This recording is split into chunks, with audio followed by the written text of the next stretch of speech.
Hi everybody, thanks for tuning in today. Welcome to the $60 Honda Trail 90 Fix-Up Project Part 4. It's hard to believe we're on Part 4 already. Where does the time go? We spent the majority of last episode focusing on removing the intake and exhaust valves that were stuck in the cylinder head, and also freeing this fossilized piston from the cylinder.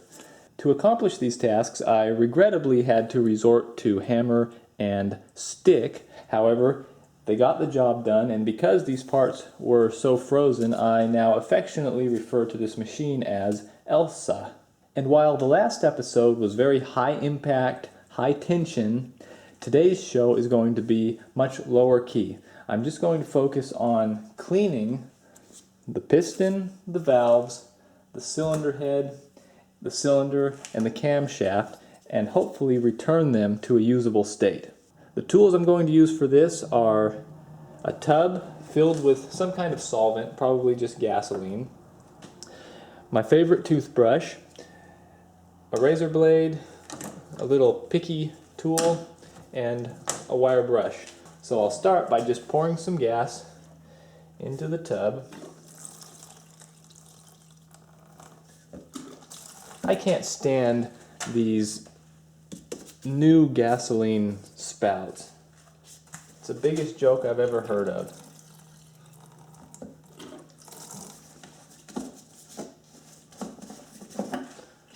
What an amazing concept.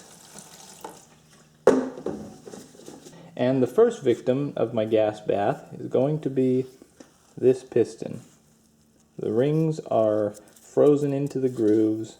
There's corrosion all over it, and it doesn't look to be in the greatest condition. But let's see what we can do. Come on in, the water's fine. I'm starting off using the toothbrush on this piston.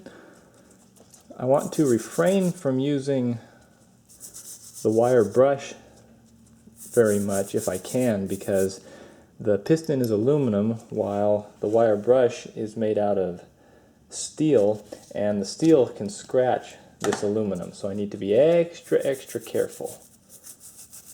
I've been using the toothbrush and cleaning the piston for a couple of minutes now with the gasoline, and the lowermost ring, which is the oil ring, has already loosened up a bit, as you can see there, so that's a bit of encouragement. I'll just continue brushing the gasoline onto the side of the piston here, and hopefully we can remove the top rings, which are the compression rings, without ruining them, because I'd like to reuse the rings if possible, however laughable that may sound.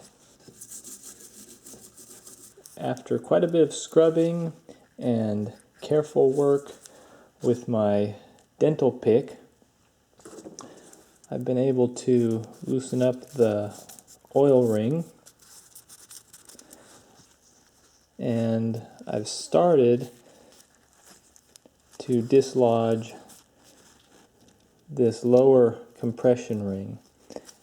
It's not completely free yet, but with a little more careful work I should be able to get it free, and then I'll be on to the top ring, which I suspect will be the hardest to break free because the majority of the corrosion is at the top of the piston.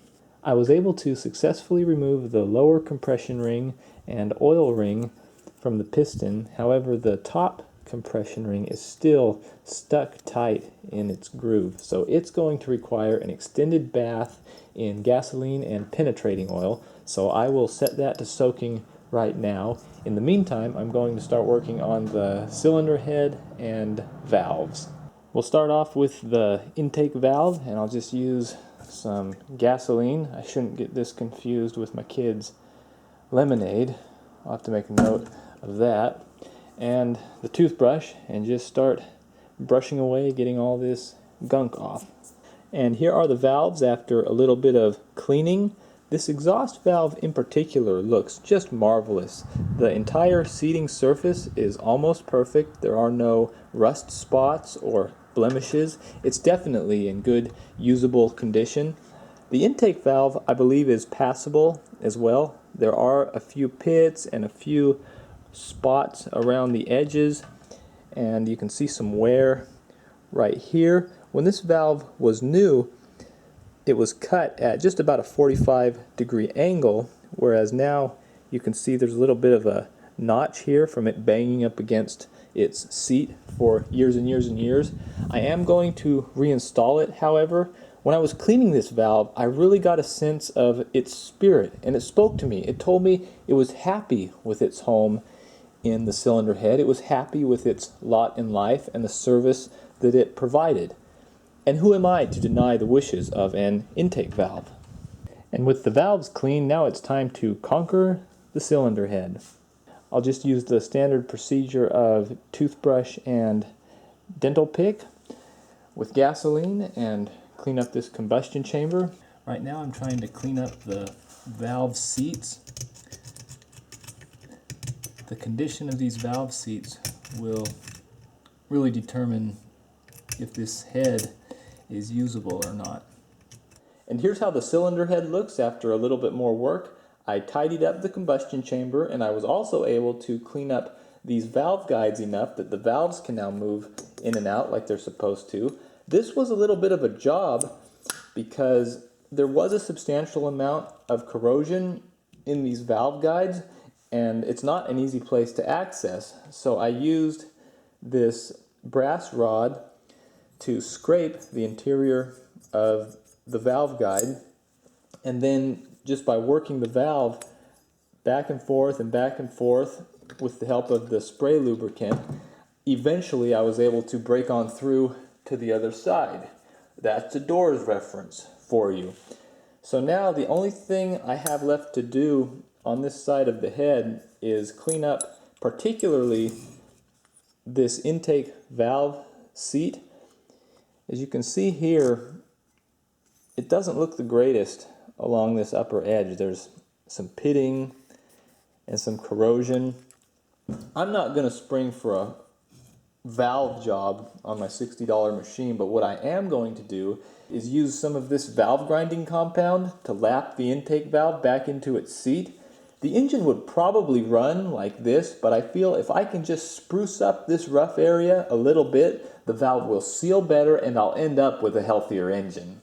My dad was gracious enough to give me this valve grinding compound. It's about 20 years old and it's pretty dry, so before we get started, I'm just going to give it a few spritzes of water to moisturize it a little bit. And then I'll take the intake valve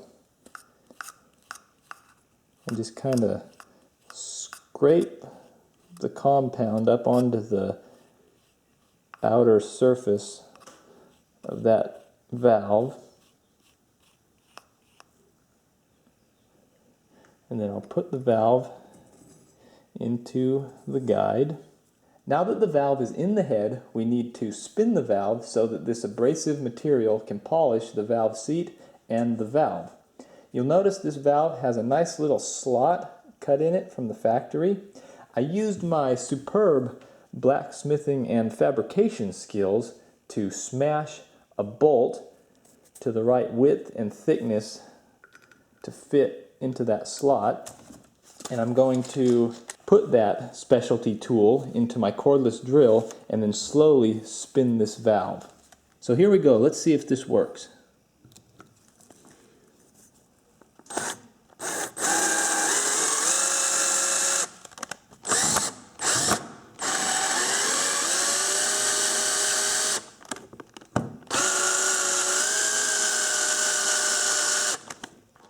Don't really know how much I'm supposed to do this. I'll take it out now and see if there's any change. And after touching up the valve seats with the valve lapping compound, here's what I'm left with. I had to be careful not to go too crazy with the compound because the more I grind here, the more material it takes away. And this valve is already worn quite a bit, and I don't want to wear it out completely before I even get the engine put back together.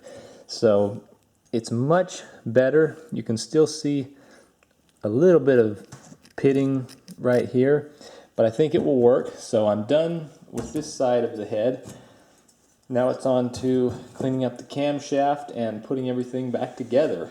This camshaft actually looks pretty good. I'm just going to clean it up with some oil. and give it a quick buff with some steel wool. And here's what my camshaft looks like after being cleaned up. In addition to shining up these outside surfaces, I also made sure that the inside was clean. The way this camshaft receives lubrication is oil comes in the side here and then comes out these holes on the camshaft lobes and on this bearing surface. So it's very important that these passageways be clear. I also cleaned up the remainder of the valve train components, the rocker arms, the rocker arm pivots, and the valve springs and retainers, so those are all ready to be reinstalled. I'm not going to assemble the head just yet though. I haven't decided if I want to reuse this intake valve. As you can see, it's really cupped and not in good condition, but if I replace the valve, that means I probably should have the valve seat recut, and then I'm getting up into the kind of money that somebody would want for a complete cylinder head, which incidentally is more than I paid for the entire motorcycle. So I'm not sure exactly what I'm going to do about the valve situation. I'll probably just assemble it as is and run it. This isn't a Formula One race car or anything that sees any high stress, but in the meantime, while I try to mull that over in my mind, I think I'm going to pull out this piston that I've had soaking in the gasoline for a little while and see if I can make any progress on that. Well, I've given up on trying to salvage this top ring. It is completely rusted into the groove. I've been working at just trying to chip it out little by little, and I've made some progress. I wanted to show you my homemade ring removal tool that I made out of an old door latch. It's just a piece of steel that is the correct width to fit in the ring groove, and I've cut out this portion right here, and I've put just a little bit of a hook on this end. So the way it works is I hook this little point on the edge of the piston ring right here, and then I can just turn the piston and it will break off little pieces of the old ring. This is pretty much a last-ditch effort at removing this ring. As I said earlier, I wanted to save the rings, but this one is just too far gone. Well, I got the ring completely out, and now I'm using my go-to pokey tool to scrape out all the old rusty bits out of this ring groove. And here's the piston after being cleaned up. After scraping these ring grooves with my pokey tool, I grabbed a piece of broken piston ring and chased them around a few more times just to ensure that there's sufficient clearance for the new piston rings when they're installed. So this piston's ready to rock and roll. The next thing we need to focus on though is the cylinder. It actually looks really nice. If we have a look at the bore right here, you can see it's shiny and smooth, with the exception of about 1/2 inch of corrosion at the very tippy top here, and this of course is the result of the machine sitting unused in the weather for a number of years. To clean this up, I'm going to start off with a razor blade and just scrape off the loose bits, and then I'll progress to maybe a wire wheel or some fine grit sandpaper to hopefully bring this back to something usable.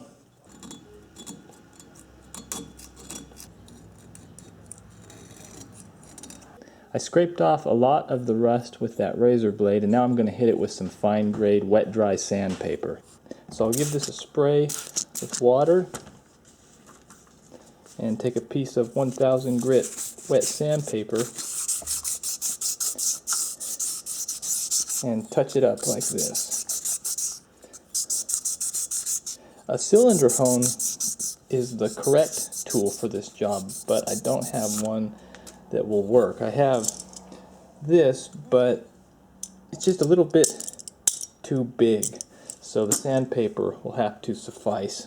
Just had an idea. If I take a wire wheel that is just a little bit smaller than the cylinder bore And maybe if we throw an old sock over it and wrap it up with sandpaper,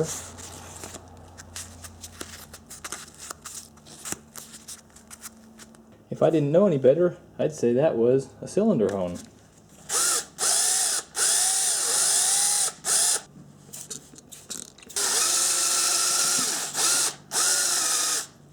And here's the cylinder after honing, all gussied up and ready for the big dance. It looks pretty good except for a few score marks down the length of the cylinder. They're not very deep, but they are noticeable, and I have a feeling that I caused this damage a little bit earlier with my heavy-handed piston removal. But what's done is done, and the engine should still run fine. So at this juncture, I have a cylinder head, cylinder, camshaft, piston, valve train components, and exhaust valve all undoubtedly ready for service. As an added bonus, I also received some genuine Honda piston rings in the mail yesterday. I've also given a lot of thought to my intake valve situation, and I've come to a resolution that I'm going to respect the desires of this intake valve and appeal to my cheaper side, which is probably my only side, and go ahead and place it back into service. So next time, I will embark upon the task of reassembling this engine and bringing it back to life. And this, I'm sorry that you made me use this, Elsa, but there was no other way. I'm just going to place this in the drawer right here, and we won't talk about it. You don't tell nobody about it, but you just remember it's there, and next time you feel like you've a mind to start acting out, you just remember it's there. Thanks for watching.